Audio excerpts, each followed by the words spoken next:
পর্যায় সারণী। পর্যায় সারণী রসায়ন বিজ্ঞানের অত্যন্ত গুরুত্বপূর্ণ একটি অধ্যায়।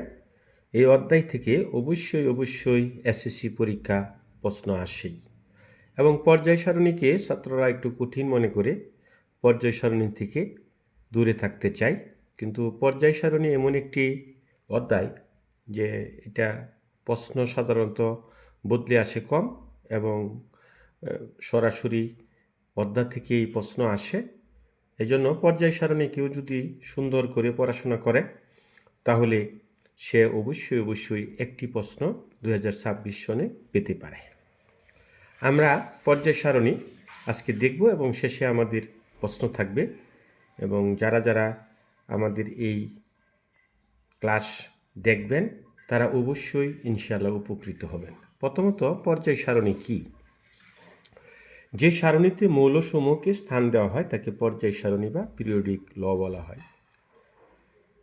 মৌলসমূহকে পারমাণবিক সংখ্যার উচ্চ ক্রমানুসারে সাজালে এদের ধর্ম পর্যায়ক্রমে আবর্তিত হয়, এবং পর্যায় সারণীর মূল ভিত্তি হল ইলেকট্রন বিন্যাস। পর্যায় সারণীর জনক রাশিয়ার বিজ্ঞানী মেন্ডেলিভ। আধুনিক পর্যায় সারণীর বৈশিষ্ট্য। আধুনিক পর্যায় সারণীতে 7টি পর্যায়, 18টি গ্রুপ আছে। 7টি পর্যায়, 18টি গ্রুপ আছে।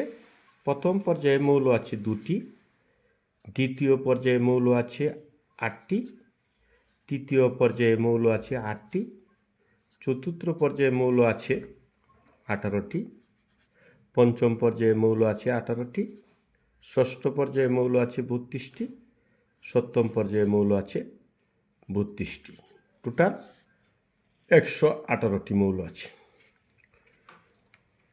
পর্যায় সারণীর যে আনুভূমিক সারিগুলো এদেরকে বলা হয় পর্যায়, ভূমির সমান্তরাল, এদেরকে বলা হয় পর্যায়। আমরা 3টা পর্যায় দিলাম।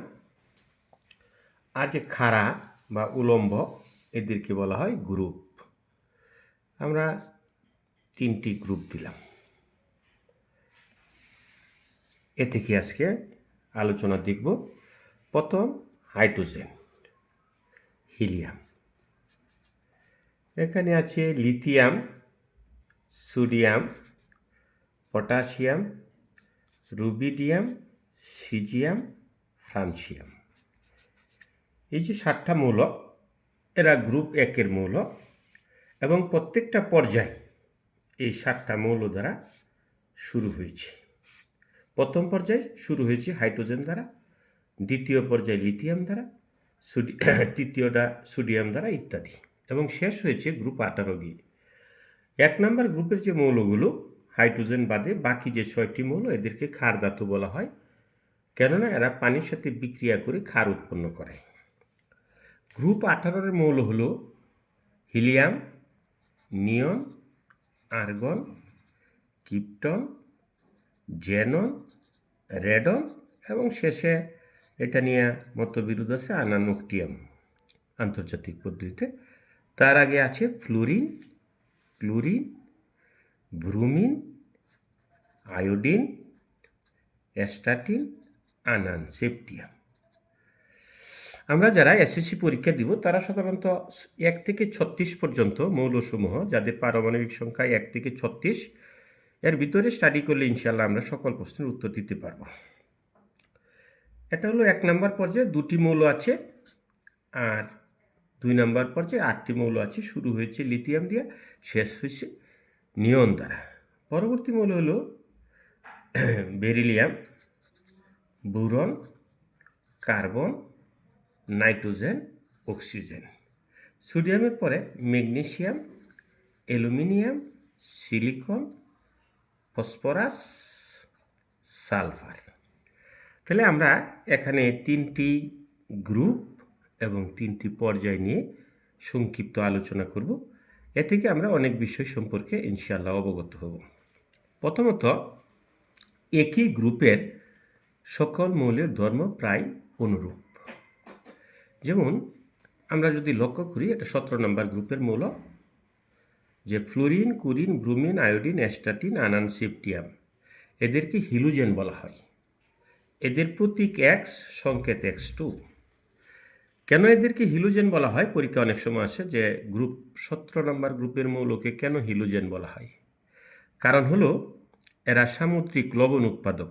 আমি এই কয়েকদিন আগে একটা ক্লাসে, নৈবিত্তিক ক্লাসে দেখলাম যে কোনটি সামুদ্রিক লবণ উৎপাদন জাতক, সেখানে ব্রুমিন ছিল। সঠিক উত্তর ব্রুমিন হবে। বাকি 3টা ছিল সম্ভবত ক্যালসিয়াম, সিলিকন ইত্যাদি।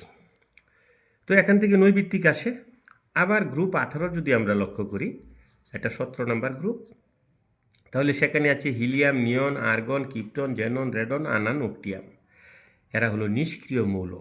এদের প্রত্যেকের বহিস্তরে হিলিয়াম বাদে 8টি করে ইলেকট্রন আছে।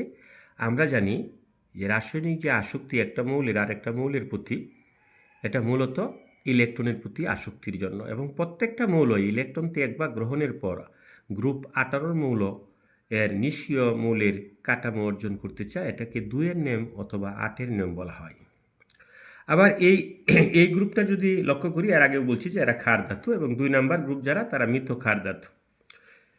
তো আবার যদি পর্যায়ের দিকে লক্ষ্য করি, যেমন প্রশ্ন আছে যে একই পর্যায়ের যত বাম থেকে ডান দিকে যাওয়া যা মৌলসমূহের আকার তত কমতে থাকে কেন?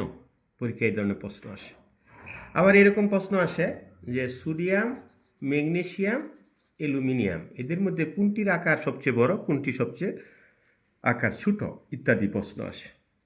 আমরা যদি লক্ষ্য করি, তাহলে lithium, beryllium, boron, carbon, nitrogen, oxygen, fluorine, neon, এরা সবাই 2 নাম্বার পর্যায়ের মৌল। তাহলে দেখা যাচ্ছে এর এর এর পারমাণবিক সংখ্যা 3, এটার 4, এটার 5, এটার 6, এটার 7, অক্সিজেনের 8, ফ্লোরিনের 9, নিয়নের 10। সুতরাং দেখা যাচ্ছে যে এখানে যে ইলেকট্রন বিন্যাস যদি আমরা করি, তাহলে প্রত্যেকের স্তর হবে, বহিস্তরটা হবে 2 নাম্বার। ফলে 2 নাম্বারে একটি করে ইলেকট্রন বাড়ছে। যেমন আমি যদি লিথিয়ামের ইলেকট্রন বিন্যাসটা করি 3, তাহলে দেখা যাবে 1s2 2s1। আর এটা যদি আমি অক্সিজেনের ক্ষেত্রে করি, অক্সিজেনের আমরা জানি 8, তাহলে তার ইলেকট্রন বিন্যাস হবে 1s2 2s2 2p4। তাহলে দেখা যাচ্ছে এটার বহিস্তরও 2, এটার বহিস্তরও 2। এর বহিস্তরে একটা ইলেকট্রন আছে এবং এর বহিস্তরে 6টি ইলেকট্রন আছে। ফলে নিউক্লিয়াসের প্রতি ইলেকট্রনের আকর্ষণ বেশি হবে, এবং এজন্য অক্সিজেনের আকার লিথিয়ামের আকার থেকে ছোট হবে। অনুরূপভাবে নাইট্রোজেনের আকার অক্সিজেন থেকে ছোট হবে, এবং নাইট্রোজেন থেকে কার্বনের আকার ছোট হবে, কার্বন থেকে বোরনের আকার ছোট হবে। অর্থাৎ পর্যায় সারণীর যত বাম থেকে ডান দিকে যাওয়া যায়, মৌলসমূহের আকার তত কমতে থাকে। এর মূল কারণ হলো নিউক্লিয়াসের প্রতি ইলেকট্রনের আকর্ষণ।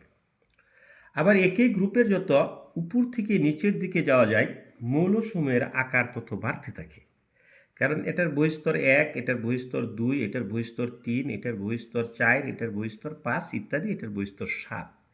আমরা দেখতে পাই যে যত নিচের দিকে যাচ্ছি, নতুন করে একটা স্তর আসছে, ফলে ইলেকট্রনের প্রতি নিউক্লিয়াসের আকর্ষণ কমে যাচ্ছে। এই জন্য একই গ্রুপের যত উপর থেকে নিচের দিকে যাওয়া যায়, মৌলসমূহের আকার তত বাড়তে থাকে। আমরা পরবর্তীতে আরেকটি ক্লাসে পর্যায় সারণী নিয়ে বিস্তারিত আলোচনা করব। আজকে আরেকটা জিনিস বলতে চাই যে কারো যদি কোনো সমস্যা হয়, তাহলে 01716 27 22 23 এই নম্বরে হোয়াটসঅ্যাপে যোগাযোগ করে যে কোনো বিষয়, বিশেষ করে রসায়ন এবং পদার্থ গণিত বিষয়ে যারা এসএসসি পরীক্ষা 2026-এ দিবেন, তাদেরকে সহযোগিতা করা হবে, এবং এর বিনিময়ে কোনো অর্থ নেওয়া হবে না। আগ্রহী ছাত্রছাত্রী যারা আছেন, তাদেরকে এই নম্বরে হোয়াটসঅ্যাপে যোগাযোগ করার জন্য অনুরোধ করা হলো। আজকের এই আলোচনা থেকে আমার একটি প্রশ্ন, যে কেন মৌলসমূহ কেন ইলেকট্রন ত্যাগ বা গ্রহণ করতে চায়? ধন্যবাদ।